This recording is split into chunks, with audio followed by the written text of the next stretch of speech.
Sir, National Council member ISTD and Rector and Dean Faculty of Doctoral Studies and Research, Sri Vaishno Vidyapith Vishwavidyalaya Indore, to virtually welcome our esteemed guests, panelists for today's panel discussion.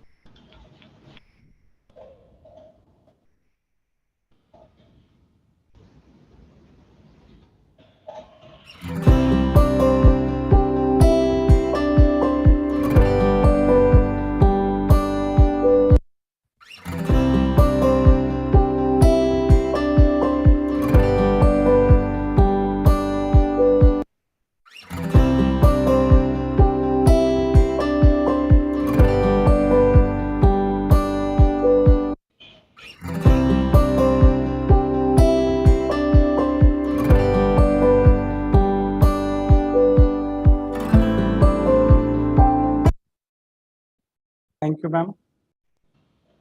I now invite Dr. Santosh Dhar, National Council member ISTD and Rector and Dean, Faculty of Doctoral Studies and Research, Sri Vaishno Vidyapith Vishwavidyalaya Indore, to speak about Indian Society for Training and Development.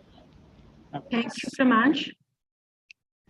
Esteemed panelists, Mr. Mohan Kamath, Founder and Director, Skillmart Global, Mr. Rahul Doshi, Vice President, Talent Acquisition, L&D and Community at Alplus, Gujarat, Mr. Gaurav Gehlani, Regional Head, TCS, Academic Interface Program, Hyderabad, Ms. Payal Kaur, Regional Training Lead, Bajaj Alliance, Bhopal.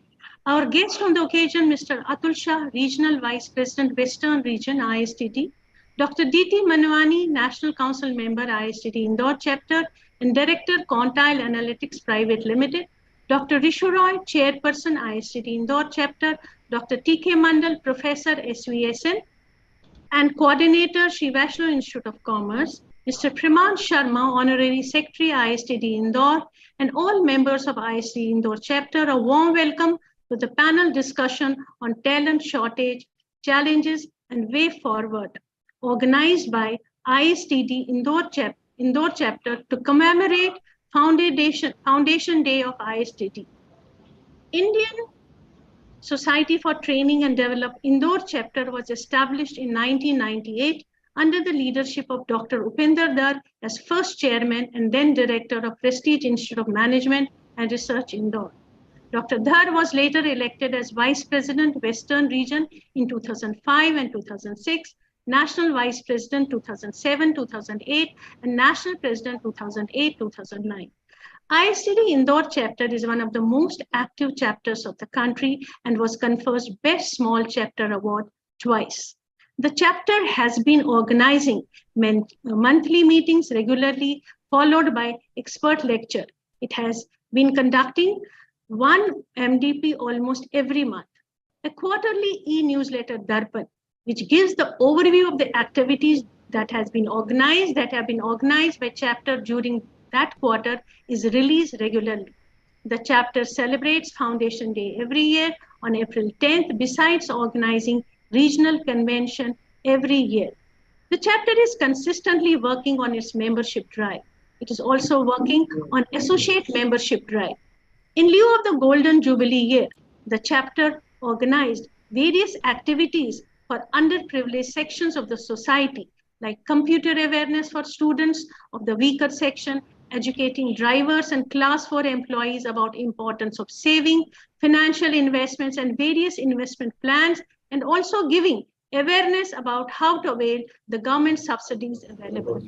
Skill development program is held regularly for students of ITIs and polytechnic colleges, and number of such programs is increasing consistently.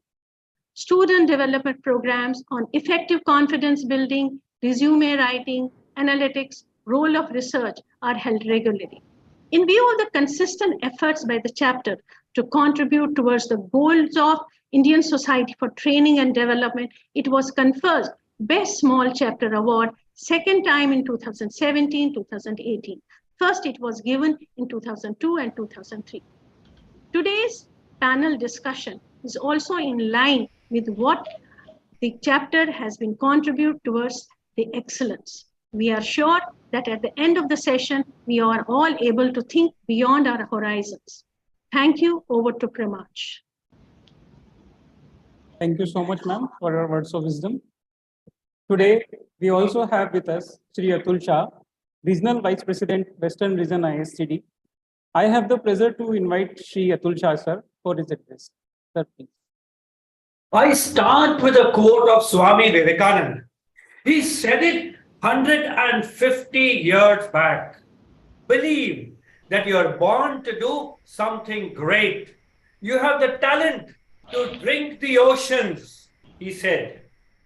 With that quote, I share my joy unspeakable and pleasure undiluted as I stand here speaking to one of the finest chapters of ISTD in the country. Now, it's been a delight to hear Madam Santosh Dhar speaking. We've heard of her, and her experience and maturity has propelled several young people on this road in ISTD. The chairperson, Dr. Rishu Roy, I had the pleasure to meet her, I think 4 years back at a meet when she was the secretary in Vadodara. Her commitment to ISTD has been something we all highly respect. Some of your senior most members, Dr. Manwani ji, has been somebody who's been an iconic figure to many people. I stand here with great joy, representing the Western region in which Indore stands as a delightful and fragrant flower, which motivates and drives all of us. This word motivates is something that I speak about today. And Indore not only motivates us by its action, but by its consistency. A lot of us in today's world speak a lot about motivation. And we've got students here also, in a sense. Motivation is when you get up and go for a marathon once in 6 months. Motivation is when you have a great event once in 3 months. But consistency is when you have an MDP every month.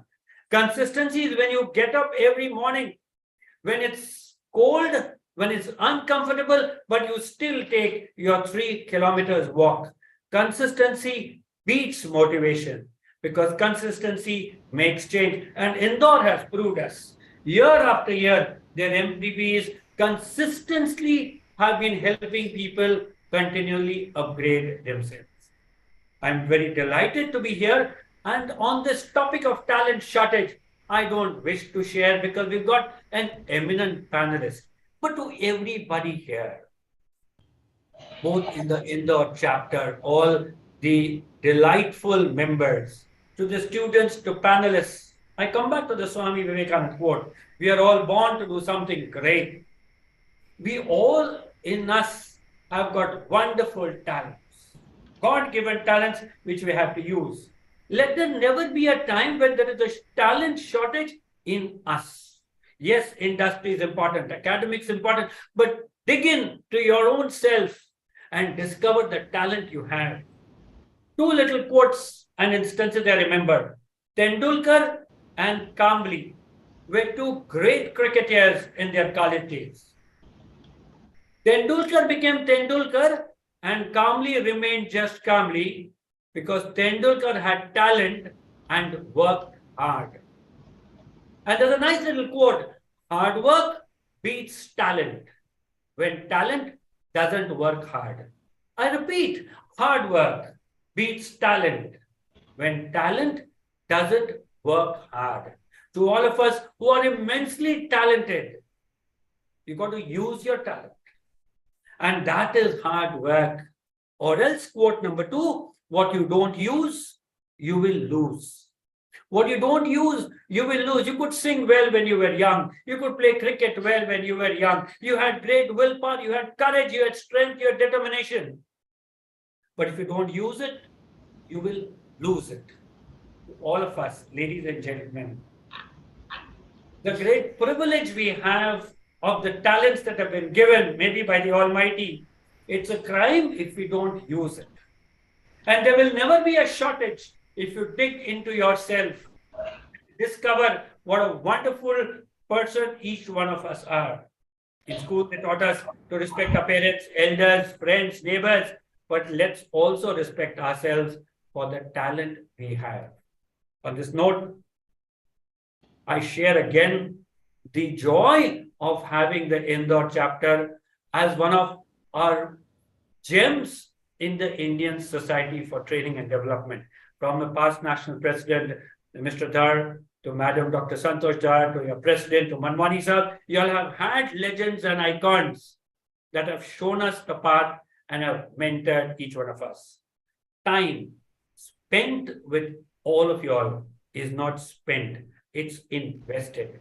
Thank you and great wishes for a wonderful Foundation Day and years of happiness and success ahead. Thank you.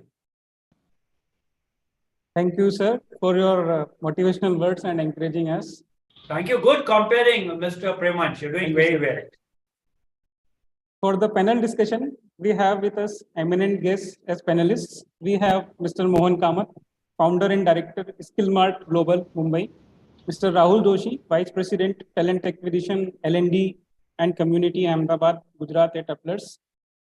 Mr. Gaurav Ghelani, Regional Head, TCS, Academic Interface Program, India West and Central.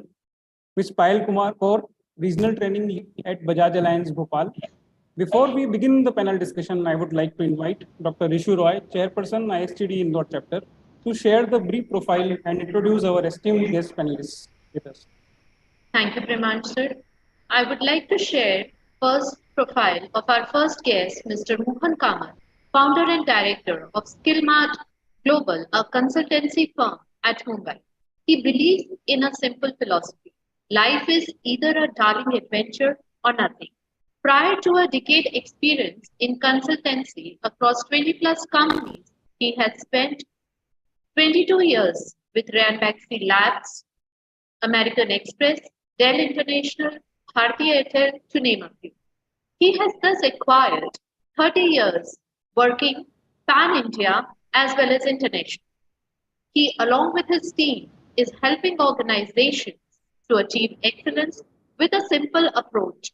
Keep it simple. They have worked in operations, executions, designing, implementation, and in this way, they have built internal competency to sustain continuous improvement. Having done it across BFSI, telecom, IT, ITES, and pharma, infrastructure, and many other manufacturing sectors, he thus feels very confident and excited with guaranteed results. Our second guest is Mr. Rahul Doshi, Vice President, Talent Acquisition, L&D, and Community at Applers, Gujarat. Having almost more than 2 decades of experience in digital marketing, Mr. Doshi is now actively involved in talent acquisition and L&D at Applers. Mr. Rahul Doshi is a philanthropist who is investing his time, experience, and disseminating knowledge and awareness to the people interested in creating wealth. He is trying to break the credulous belief that only entrepreneurs or business owners can create wealth. Our third guest is Mr. Gaurav Ghelani, a very dynamic personality, a very beautiful blend of academia and industry. Mr. Gaurav Ghelani is regional head for Academic Interface Program at Tata Consultancy Services and is responsible for managing relationships with engineering and management institutes in India, West, and Central for TCS. He has a global experience as a business analyst, SAP consultant, project manager, and delivery partner, and has worked for Fortune 500 companies. He has an experience in outcome-based education, experiential learning, and advising engineering and management institutes to bridge a gap between academia and industry. He is a member of various advisory board committees, board of studies, internal quality audit committee, corporate advisory board, to name a few. During his free time, he is passionate about playing cricket and listening to spiritual discourses. Our fourth guest as a panelist is Ms. Payal Kaur, Regional Training Lead, Bajaj Alliance, Bhopal. Mr. Payal Kaur is a dynamic professional handling regional training profile at Bajaj Alliance for agency channel. She has almost 2 decades of experience in training and development. Her expertise lies in developing skills and development things to all the stakeholders involved and encouraging people to deliver quality. She believes in simple philosophy, that is, stand and deliver quality to make workplace a place of continuous improvement. The moderator for the session is Dr. T.K. Mandal. He is professor in management and coordinator in School of Commerce at SWB Indore. He also heads the Center of Excellence in Happiness Studies at SWB Indore. Dr. Mandal is a perfect blend of industrial and academic experience. He is alumnus of IIT Kharagpur, India, with BTech honors and MTech in industrial management. Formerly, he was holding the position of Vice President Corporate HR of JK Paper Limited, New Delhi. A certified executive coach, Dr. Mandal is also certified by Thomas International for their psychometric assessment. To add another feather in his cap, he is the recipient of Indra Super Achiever Award, second 100 Most Talented Global HR Leaders in 2015 by CHRO Asia, 100 Top HR Minds in India in 2018 by World HRD Congress, and Chester Bernard Distinguished Professor Award recently in 2022 by IMR. Thank you. Over to Premanch. Thank you so much, ma'am, for very nicely introducing all the guests as well as today's moderator, Dr. T.K. Mandal, sir. So, as we have Dr. T.K. Mandal, Professor Shri Vaishnav School of Management and Coordinator Shri Vaishnav School of Commerce, Shri Vaishnav Vidyapith Vishwavidyalaya Indore, as the moderator of this panel discussion.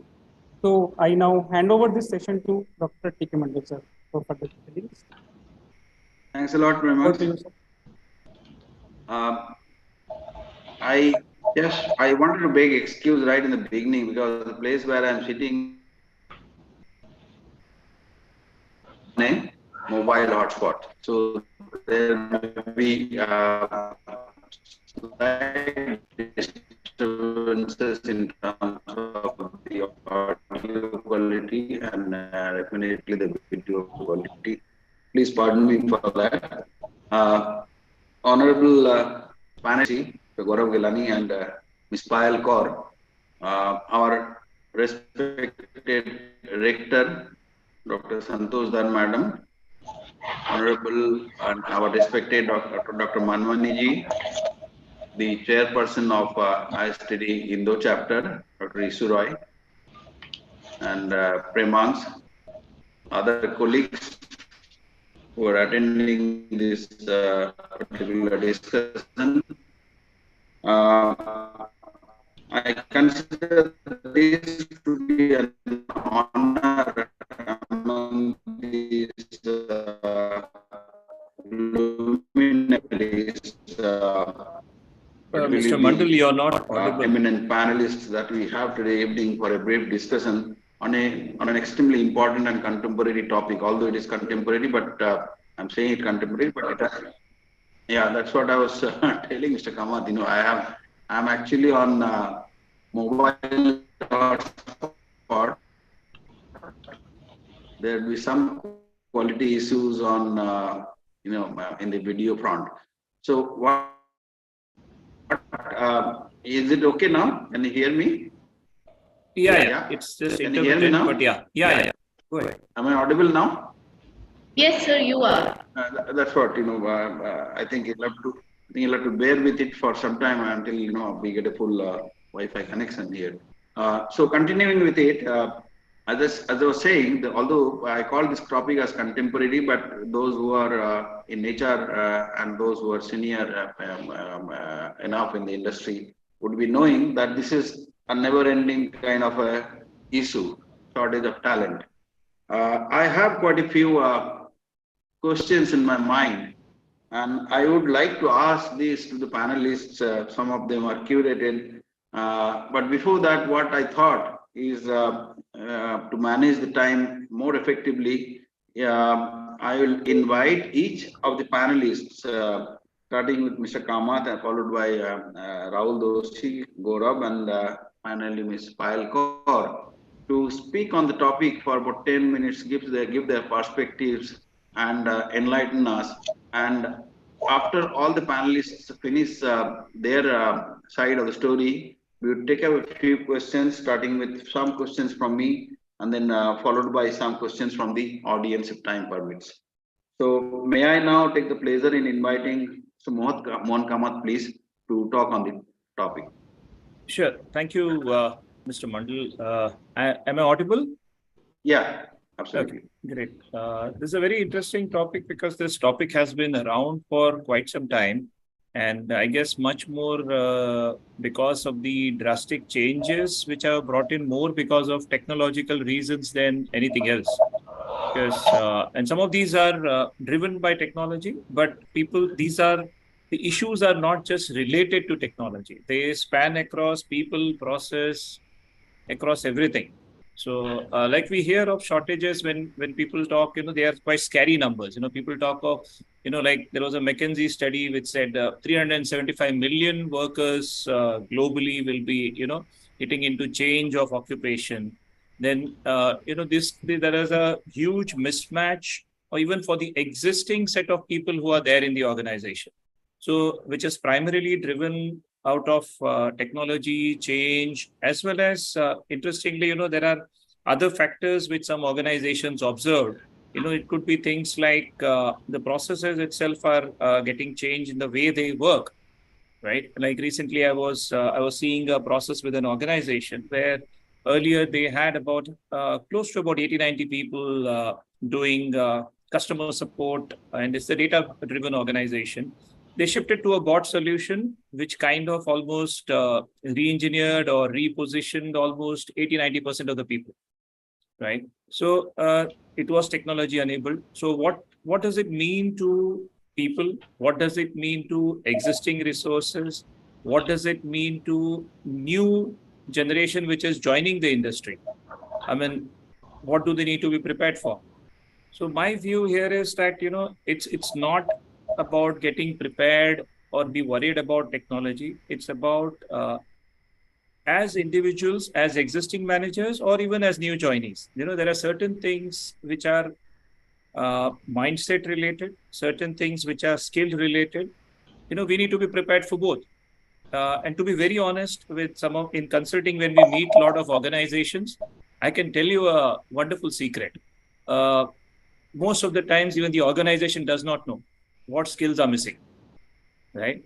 And they're still searching. They also do not have a proper inventory of repository of the skill sets their own people have, right? Organizations are waking up to the fact to inventorize the skill sets of their own people, because only once you know what's your people, what kind of skill sets you have, you will be able to reposition those people in case you have a change.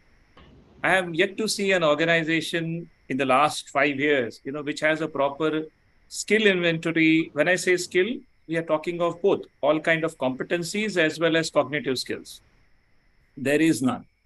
Very few organizations invest in it, but it's beginning. The good part is it is beginning. So the numbers look scary, and there are interesting areas which are coming up, which people normally talk of analytics as an area, IT as an area. But interestingly, what I have observed is, huge changes which is happening in the space of HR and talent management, or even in the way the sales and marketing people are working today, right? So there's a huge change in the way operationally it is working, right? New competencies are being spoken about. Like people talk of critical thinking, people talk of leadership skills. So clearly, if you ask me, it is more about adapting to the change. When I say adapting to the change, it is from an organization perspective and it is from an individual's perspective. Both are a challenge. Challenge because, like I said, for organizations are also struggling. And the way I see organizations deal with it, the easiest way to do is, you're finding something new in talent, go hire people with that kind of a talent. And that seems to be even a survey done by McKinsey, again, if I were to give a reference, is a preferred choice of most organizations. Suddenly you find a skill. Oh, we don't have somebody, who's good at analytics. We don't have somebody who's, analyzing or using latest tools of analytics. So they'll go put up a JD out there, try to hire. Now, once you have hired that person, who's this person going to report to? And who's the person who's going to guide him? Because you don't have the internal talent to guide this person. So you have a new challenge now. So over a period of time, what I've seen is organizations are realizing to the fact that they need to have more strategic intervention in terms of reskilling and repurposing their own set of people rather than resorting to hiring, which I feel is a right approach and probably a long-term solution to many things happening.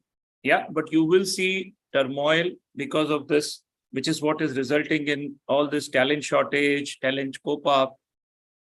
At the same time, this talent change is also bringing in opportunities. The good part of opportunities, I would say, is organizations are realizing to the opportunity of bringing in more diversity in hiring. Organizations are seeing the opportunity that technology or getting technology in spaces is actually not expensive. The fact that every area will have a technological interference is an accepted norm today. People don't question why I need to automate. Rather, the word automation is out.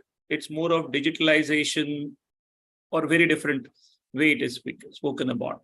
The role of HR, I would say, is changed. HR is no longer about talent acquisition alone.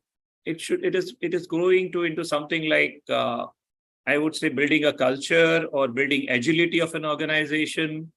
Those are the areas which are getting spoken about. So clearly, the good part of the change is people are talking about creating a culture in an organization. People are talking of emotional intelligence in an organization. As far as processes and roles, which I touched upon, this change, why there is a struggle is because when people come with educational background and which has been a traditional way of hiring, people are fit or they have a background of a certain type of a work to be done. Whereas these days, the repositioning or the processes, the changes that are happening, you have something like a customer lifecycle management. No school teaches that. You have something like a product lifecycle management. No school teaches that. You have something like an employee lifecycle management. Nobody teaches that. So you would be good in hiring. You would be good in training. But are you good at lifecycle management? Can you think to what extent you can manage it? So I believe those are opportunities which are coming up, right? At the same time, while these opportunities are there are some agile organizations which are picking up on it. Right. So they are committing to bringing in more hiring. They are investing in a lot of trainings. They are getting into association with institutions. They are building up their own training stables. They are, again, making it very dynamic for their internal setup. Right. And for the organizations which have stepped up into these kind of interventions, again, the data and survey done by McKinsey says, it has stepped up in terms of employee satisfaction. It has helped them retain people. They are connecting it to the bottom line to a positive effect. It has helped make the processes more agile and effective. So to sum up, what I would say, change is always inevitable. I do not believe that people resist change. People resist only the effects or the aftermaths or impacts of the change. So long as those changes, effort is made to understand those changes, effort is made to deal with those changes, effort is made to communicate those changes across to people, dealing with any kind of change is very much possible. So I would put these pointers across to the other panelists and would like to invite their comments on these. I think excellent opening, Mr. Kamath. You spoke about the reality organizations are having. We can see from our own experiences. There are very few organizations who do a skill inventory exercise, and therefore they do not know where or which skills their people are lacking or the organization as a whole is lacking. You also spoke about something which is very interesting. Because of the changes and the technology coming in, there are new skills or people with new skills coming into the organizations, but there's nobody to guide them, nobody to handhold them in their own in their journey. There was another very interesting point which I thought I would address, rather I'll inquire about it a little later, is related to the point that you said that rather than focusing on hiring talents, why don't we reskill and reposition ourselves, our own existing talent, which I term as work with talent that we have rather than work for talent from outside. So we'll come back to that with other panelists also. Meanwhile, if I can invite Mr. Rahul Doshi, please, to talk about his perspectives. Thank you, Dr. Mandal, and thank you, Mr. Kamath, for sharing your experiences and your insights. I think this was one of the detailed aspects you have shared with all of us from your view and out of your experiences. So I think I just to add on more on what Mr. Kamath said. But before I do, thank you, Dr. Santosh ji, and thank you, Dr. Rishu ji, for inviting me as one of the panelists and sharing my views. But though I feel more privileged here if I look into your titles and your experiences you guys carry versus mine, I feel privileged and proud to be one of the participants rather than the panelists, to learn more about all the years of experiences you carry and add into my in and out experience as well. So thank you very much. And to share my perspective, I am little younger compared to the experiences you carry. And what I have learned out of these experiences is the only one thing, which is change. Which if we can start accepting and adopting, I think the topic that is talent shortage would not be a challenge in front of us. What I've been seeing is people feel little scary, people feel little stressed when they see a lot of other companies are laying off people, talents. A lot of companies are not hiring freshers. They only need 5, 6, 10 years of experiences. That's where the challenge comes in, and that's where the change is what is accepted and adopted by us. So I'll share one of the examples, right? And as I think Mr. Kamath shared about hiring people and then who will train them, whom that person will report to, whom that person will mentor, get mentorship from. So it is all about that. If you start looking at the outer world, right, we have a lot of free material available online. If you Google it, if you YouTube it, a lot of experiences by itself, you start getting it if you start accepting that where you lack. More important is to accept and then take a stance and then start learning from there. What we believe in, that we look at the outer aspect, that what every ask comes from. We being at a business where most of the clients or most of our services goes to the international market, and I'm sure many other companies here would also look from that perspective, and we straight away hit the bullseye that what they need. Do they ask for the skills? Do they ask for the years of experiences? What I have understood in out of these experiences, they look for the skills rather than they look for the experiences. So even if a fresher gets a hands-on experience on the skills, maybe it might be a data analytics or a data science or machine learning or full stack development, anything. If they have those skills and if they can prove by giving assessments, I don't think any of the business or any of the clients may look for the number of years of experiences. The only thing which requires is confidence and that willingness to keep learning new things as and when changes. Maybe the recent example is ChatGPT, right? Even to run that, it needs humans. It cannot be 100% auto run. Now, that is only possible if we as humans start learning as a change, start accepting that if to run this, we need to learn those automations, we need to learn those machine learnings. And if this is possible, I don't think there would be any challenge. And maybe one of the studies which I was doing with few of our colleagues at the COVID time, and then doing that, what could happen to India maybe down the line 10, 15, 20 years. Now, if you look at the audience here in this group, and then if you look at the outside this group and at the India scale, India is one of the youngest countries having a lot of youngsters, right? And then India would be the only country who can produce or who can be one of the producers of great Indian talents, be it technical or non-technical. So any country who's looking for great talents, I think India would be the one-stop stop for them. That is what I believe, and that's what the service is. Be it America, be it Australia, be it any other countries, if they need the talent, India would be the point. And that's why I don't think talent would be a shortage if we accept the challenge, what it looks like, and if we change accordingly, and if we mold ourselves from the ask which the other countries would have from Indians. I don't think it would be at all a challenge. Even if I take example of myself, as Dr. Ishu said, that I hold more than 15 years of experience in digital marketing. And then one good day, business comes and says to me that, okay, now you're enough, you're done with these roles, you need to change yourself and you need to take control of talent acquisition and learning and development. And then I was literally zero on that side. I was absolutely on the other side, right? I was on the asking side, that I need this many people in my team, talking to the talent acquisition manager. And then I'm talking to the learning and development manager, that I need this sort of trainings to be done for my team. And then suddenly after 15 years, I was put on the opposite seat. Now, okay, now you give the training and now you give the talents to the asking team.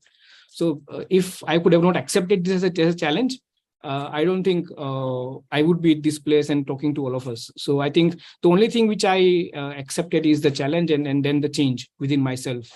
And as I agree that I may not be as experienced as you guys all having, but the good part is that accepting the challenge, going through that roller coaster ride, and then giving the perspective that I was on the other side of the tunnel and exactly know that what the hiring manager asks when they want new talents to be on the team. I exactly know what the hiring managers ask would be on the learning and development. And that's what helps me to work with my team to get the best out of that. So I end this conversation, but the last thing which I change is the only thing which we should be ready to accept. And then accordingly, I don't think anything would be impossible in front of us. Yeah, thank you very much. Rahul, you spoke about us being experienced and you being young, and you yourself is an answer to that. You already are on a job rotation, as I understand, and this is, as we all know, is an extremely effective tool for developing talent pipeline, or so to say, the leadership pipeline. I think you're doing a great job. Also, your point, we'll come back to that, which is sort of with Mr. Mohan Kamath also said, the change is inevitable, and we have no other option but to start accepting change and deal with it in our own way by adaptation, and embrace it. I have certain statistics related to the point that you said that India is a powerhouse of talent. In fact, it's a huge reservoir of talent that you mentioned. But I don't know. I thought this question would come back later. Let me flag the question right here. When we say talent shortage, is the issue or does the issue lie with the quality of talent or the quantity of talent? There are certain statistics related to employability. I think this was a Times of India report in 2022, where it threw light on employability of our qualified people, students, the freshers, fresh talent. They said that B.Tech pass outs, the employability rate was in 2022 only 55.1%, and MBA also had a similar figure of 55.09%, MCA 29.3%, B Firm 44.6%.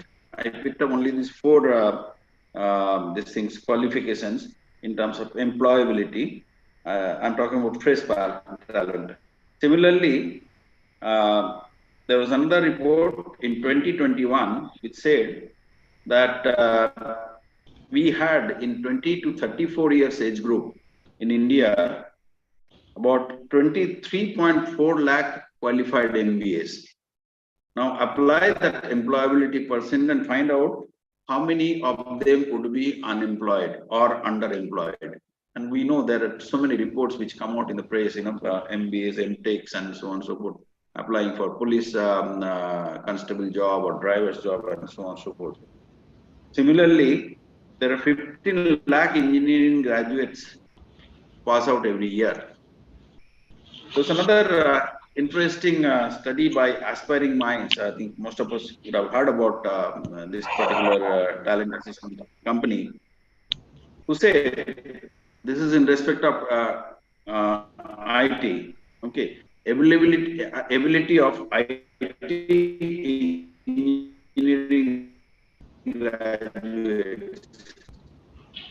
Only 10% have coding skills. IT engineering graduates, product or startup engineers. This is the study by Aspiring Minds. There are similar statistics available everywhere. Statistica is one of the great sources.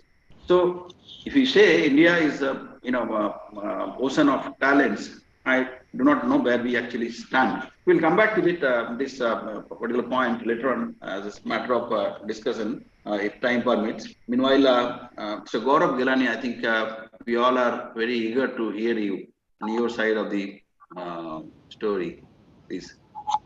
Sure, sir. Thank you so much. And I think a very good evening to all of the dignitaries who are there on this particular call. And also for the people who are, reviewing this particular panel discussion that is happening parallelly.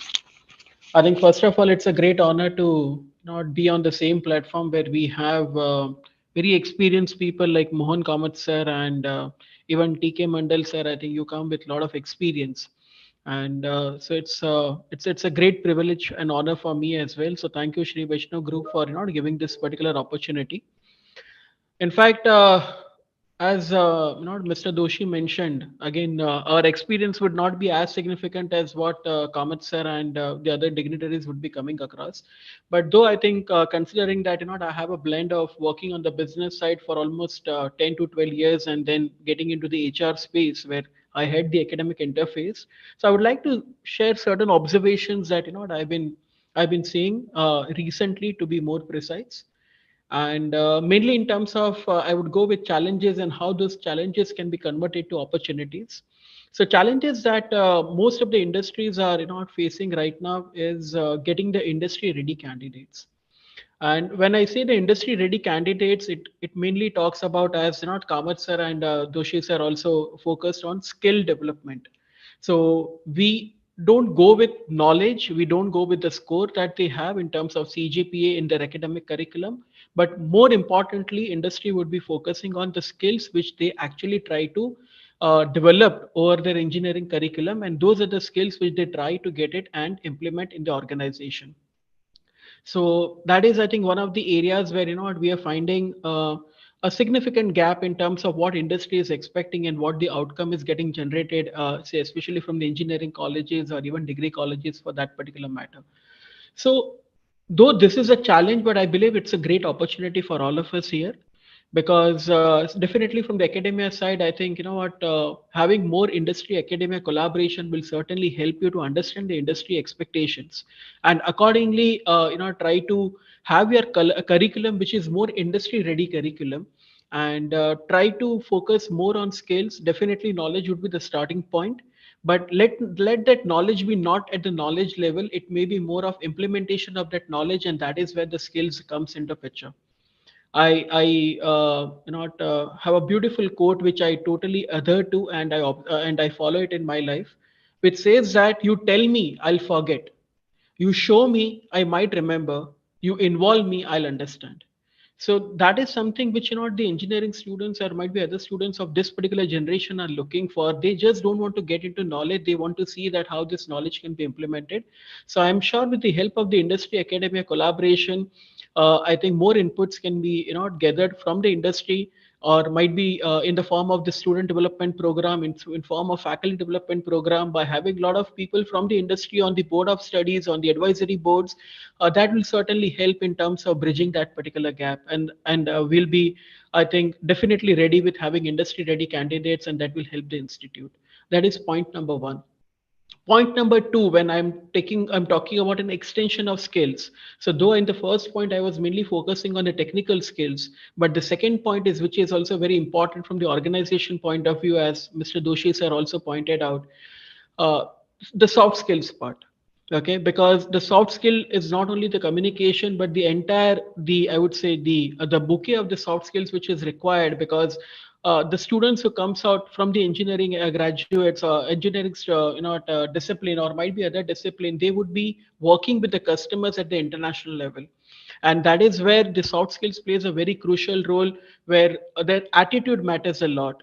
Because attitude is something which will really help them. Having a good learning attitude, a positive attitude, a collaborative attitude is something, which will certainly help them to have a great readiness, a great professionalism towards the work environment.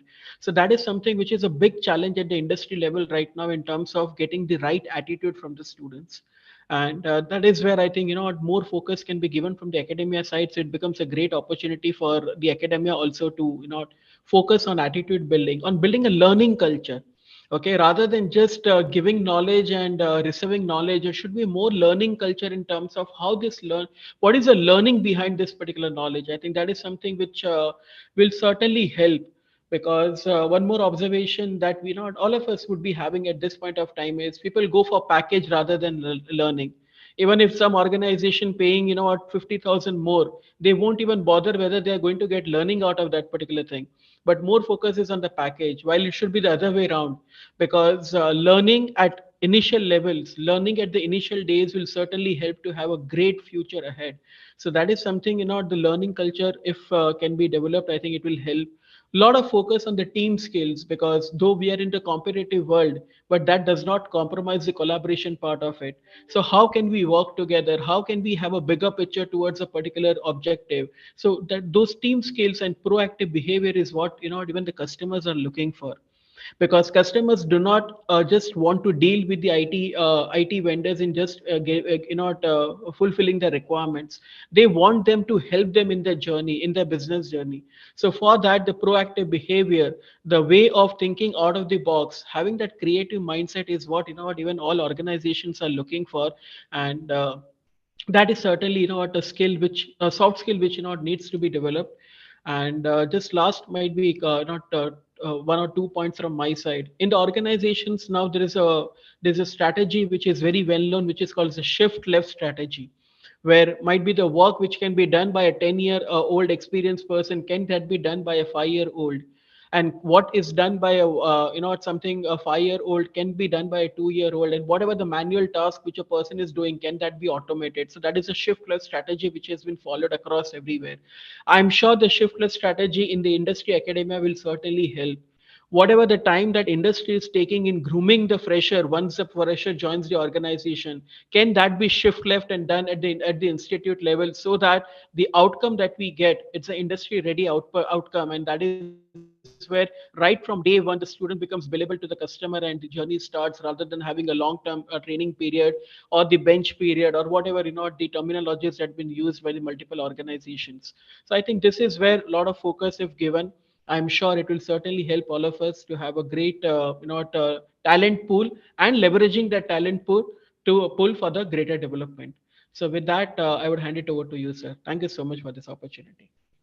Excellent, Gaurav. I think you were very crisp and focused. You just hit it on the nail. I think 4 points that you mentioned: industry, academic, collaboration. I think this is something which you have been hearing. In fact, I would say right from the time I entered into enter industry in HR, we have been hearing this, but perhaps what is required is a serious effort towards it.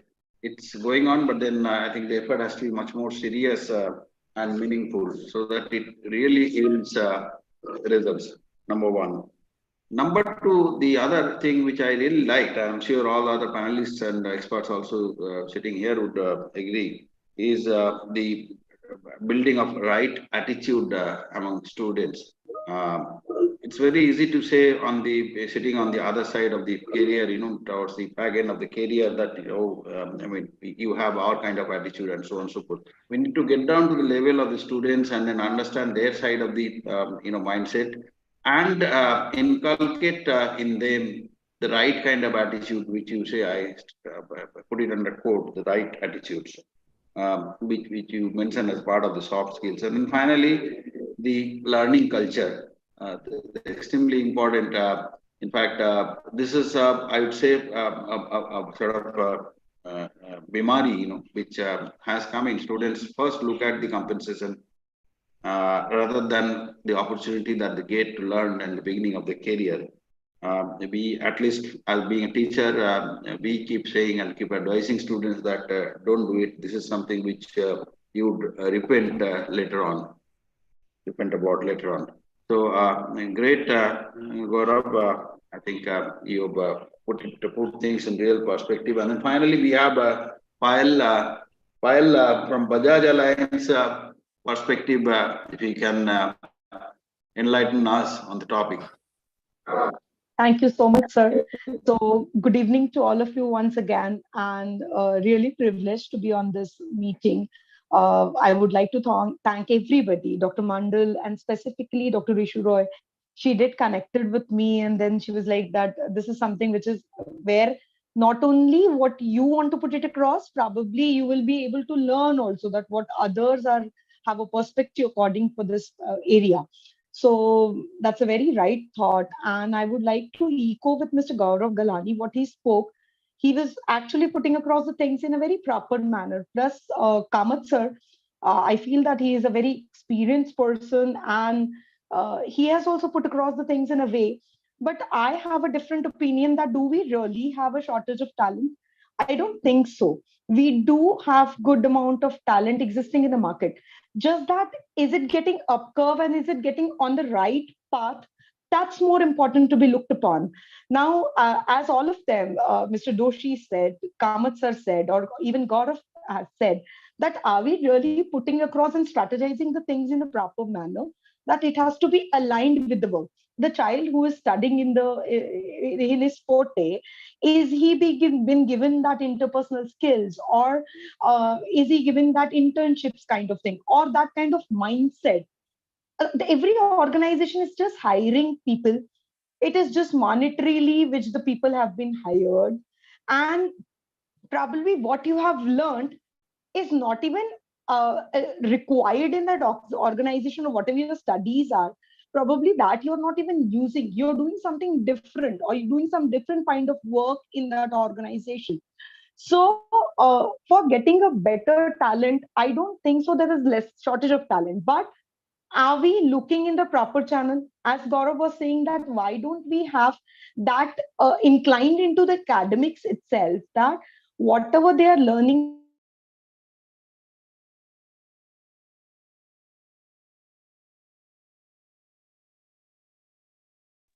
from the organization, are they tilted towards that? Are they having that kind of knowledge? Are they being provided with that kind of academics? And while moving from from that schooling period to an corporate, that gap has to be bridged by both ways. It's not only the academics responsibility, it is some responsibility of the organization also who's hiring. So then there would be a win-win situation. He or she is a student, right? They do not have that level of a corporate, so they are just going to enter into the corporate with the first phase, that okay, it is my first job, or I'll be doing this. So from there till the corporate, that gap has to be bridged by both the ways, with the academics and with the corporates as well. So if both of make hand in hand, when you hire an employee, or Mr. Gavra Ghelani at the level of an HR hiring an employee, so are we providing them that platform, or after joining the organization also, are they getting that handholding? Or just we are thinking that okay, let me hire, as he said, we want the ready people to be hired. So nobody can be a ready material into an organization. There can be a 50-50 chances. Knowledge wise, that can be there, but cannot be a ready material at all. So that ready material, can he or she be made in the organization after joining? Yes, of course, they can. So is that handholding or that kind of environment has been given to the employees? That is one point at to be asked to people like us also. That are we doing that part? They are freshers. Are they being given that responsibility from our end? That what are they learning? Where are they moving? Where do they should head towards? So it has to be 50-50. Some part has to be taken by the academics before they move out, and some part has to be taken by the corporates when they enter into us. So if that happens, probably we would be able to come to a certain position that yes, we are acquiring talent and we are preparing them to go further. So this is what my thought all about. And thank you to all other seniors on the call. Would definitely like to join such calls again and learn more and more. Thank you so much, sir. Thank you, ma'am. Thank you to all of you. Good, Pal. You see, I spent almost my entire HR career in manufacturing firms, and both the places, Aditya Birla Group as well as the Singhanias, we had a thumb rule. Whenever we had succession to be affected, we used to say that even if a person is 60% ready, we would take that chance. Mainly because of the fact, as you said correctly, that nobody is perfectly in place, exactly in the peg, fitting in the peg in the hole. So remaining 40%, yes, the person has to have the competency to learn and adapt himself or herself or put things in place. And in most of the cases, more often than not, this did succeed. So that's a great point. I think I must compliment and congratulate all the four speakers for being so crisp and precisely to the point and maintaining the time so well. We are perfectly going all right. I would request the audience to post their questions in the question answer box. Meanwhile, if I can ask a couple of questions. The first one is to Rahul. Rahul from Applause, your views I wanted from the point of view that how does tech hiring platforms help in alleviating the talent shortage phenomenon? It's a great question, Dr. Mandal. So I'll take example of Applause, right? I think before COVID, we were 100% working from the office. COVID helped us to go 100% remote, and I'm sure most of the companies as well, and that too overnight. And then post-COVID, when things were getting settled down, most of the IT companies started coming back to their routine, that is working from the office. We stayed back. We took a bold decision that we will not come to the office. We'll still remote. So right now we are 100% remote, working from respective homes, and we are proud to say that we have more than 1,200 offices across India, because all our team members are running their offices from their home. And then 1.5 years back, we started with a purpose that we would like to represent India in front of the global companies. So we started creating a talent pool. So we welcomed entire talent network across India, be it technical, be it digital marketers, be it graphic designers, and maybe a few other as well, starting from 1 year to 3 years, or maybe beyond that as well, who is holding those experiences. So, and then those were the focus, but then we still were open and are open to invite the freshers as well that come towards the platform. Assess yourself. When I say assess from both the aspects. One is the technical aspect, and second is non-technical, that is how cognitive you are from every single aspect. So both the things you assess, you get your scores, you know the gaps where you are. If you does not clear the benchmark, then you know how to clear the benchmark where you want to focus on. If you clear the benchmark, what it means that you are job ready. So now, when you know that, okay, you are technical enough to clear all the assessments which are being asked by the global companies, What it means is that you can easily get a job through Applers or maybe by your own efforts outside Applers as well. So that's how we are trying to resolve the challenge. And that's why I'm very confident that if we have right mindset, if we know where are the gaps within myself, and we have a large free network, free material available everywhere, if you just Google it, then we are all set. It's just that you need to make yourself job ready, irrespective of you being a fresher from the university or you hold 8 or 10 years of experience.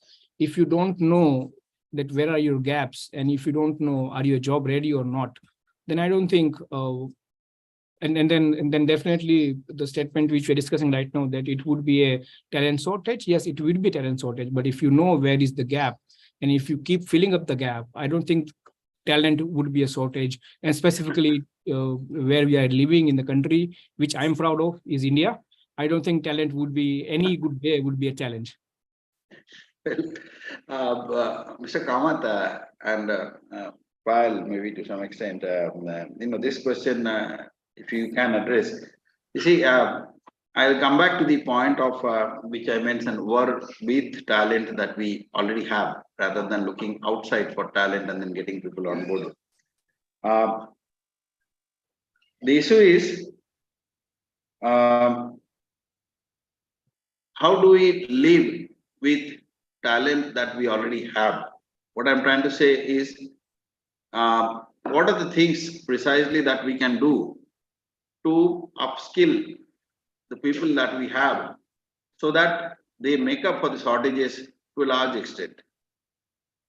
Okay, that's a very interesting one, Mr. Mandal. In fact, I'm happy what Rahul was sharing. It in fact even answers with one of the questions which is there on chat, that which is asking about what role the Indian education system has to do.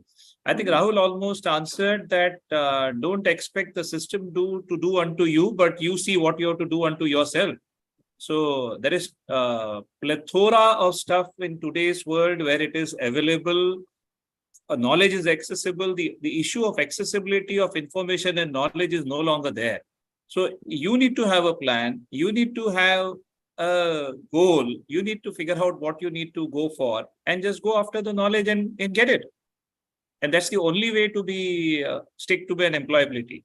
Now, extending it even to the question where you said, from an organization perspective, where people get stuck from an employee perspective is they get stuck to the role given, right? That this is my role, this is my job. Somebody has said, this is your JD or a job description. These are the 1, 2, 3, 4, 5, 6, 7, 8, 9, 10 you have to do. And they don't think beyond it. Whereas the situation now is that JD itself has become dynamic, right? So now the individual can say, okay, I'm stunned by the change. I got impacted by the change. This department is no longer there. Whereas if you are alive to the changes around you, continuous upgrade, continuous learning is going to be a way of life. So, if you don't wait for your organization to come to you and say it, right? There's a point to even, in fact, interesting or on the lighter side, what I would even like to ask Rahul is, what's your next role now?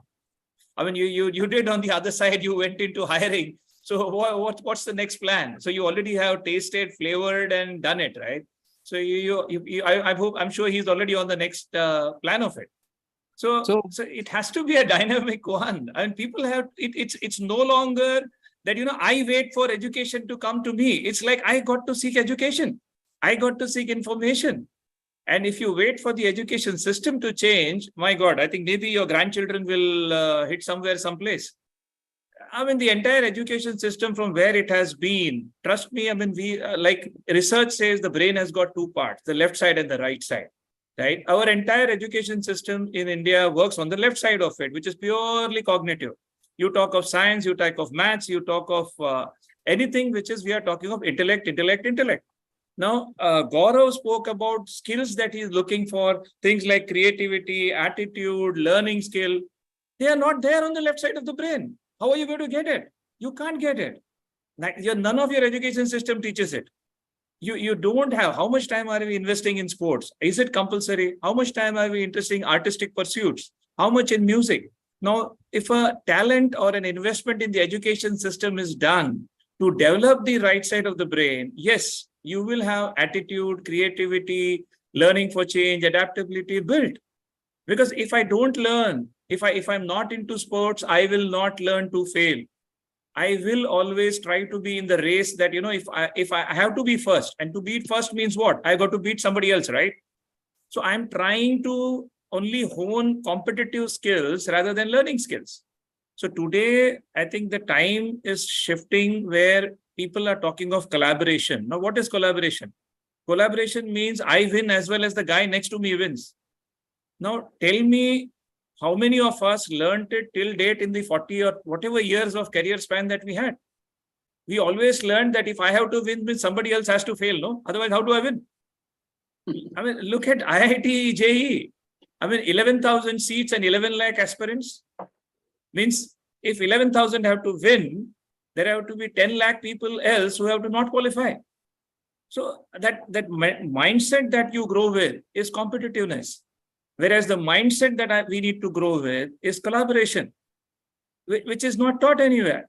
So people struggle with it, right? So organizations, yes, are growing out by reinventing, reinvesting, telling people to work in teams. The most common thing every organization has training on is team building, team grooming, team working. Now, why do we need so much of it? Why do we need so much of it? I mean, I've seen brilliance of organizations which recruited the best talent, two verticals headed by the best talent in the country. But the organization is not able to move because these two people aren't able to get together all along. So organization is paying a price for it. And the challenge is how to make these two leaders work together. So we have seen that as well. So those are the interesting facets. So which is there. I hope it addresses your question as well. I think, in the interest of time, before Payal gives her view, since Gaurav has seen academicians and academics from much closer,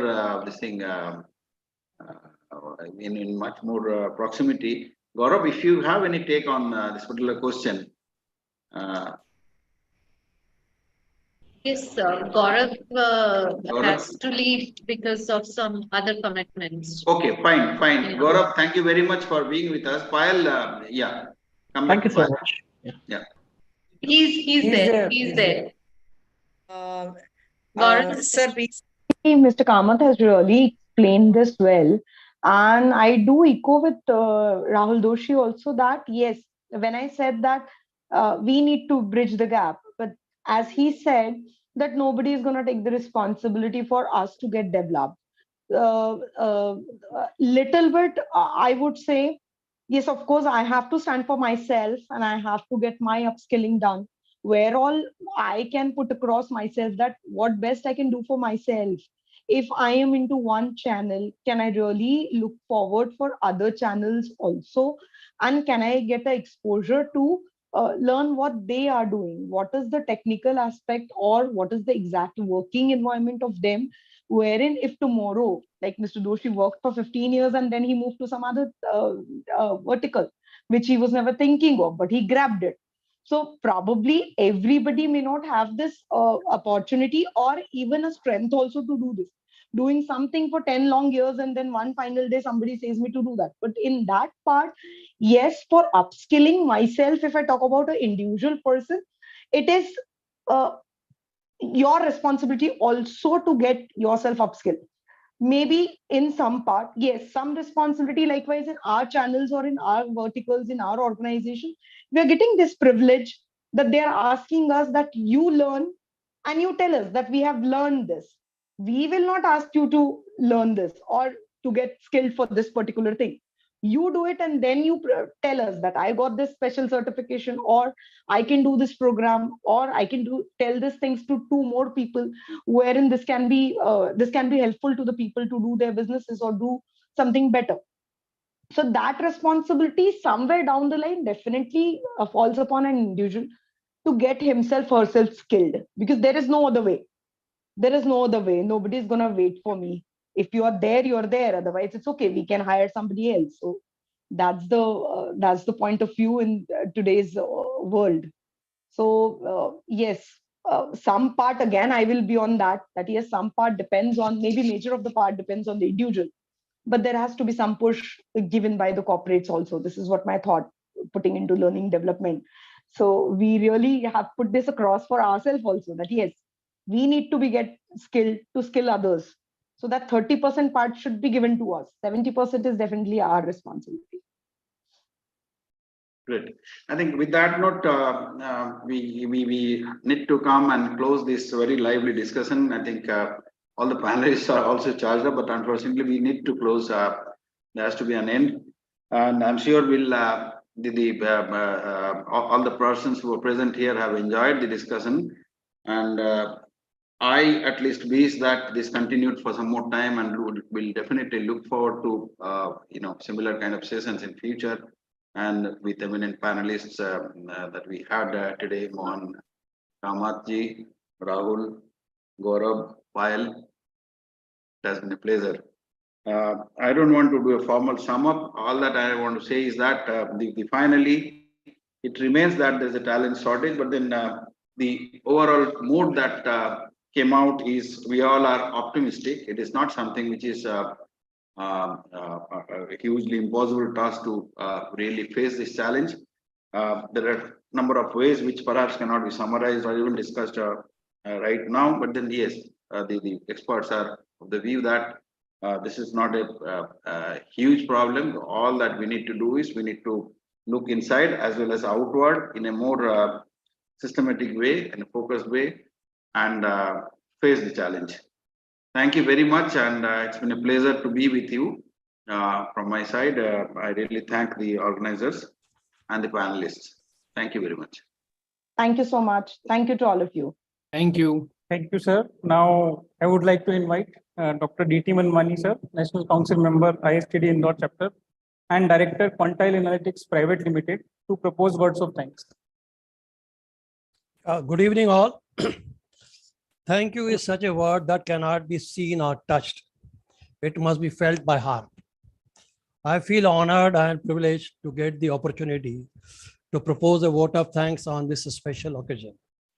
I, D.T. Manwani, NC member, ISTD Indore Chapter, would like to thank all panelists of webinar on talent shortages, challenges and way forward, organized by ISTD Indore Chapter in collaboration with SWV Indore on occasion of 53rd Foundation Day of ISTD. To start with, I would like to thank Mr. Mohan Kamath, Rahul Doshi, Gaurav Gilani, Ms. Payal Gaur for their useful inputs. I'm sure that all participants would have been benefited with their inputs and got answers to talent shortages, challenges, and way forward. I also would like to thank Dr. T.K. Mandal, moderator of the event, Dr. Santosh Dhar, Rector and Dean FDSR SVV Indore, and NC member.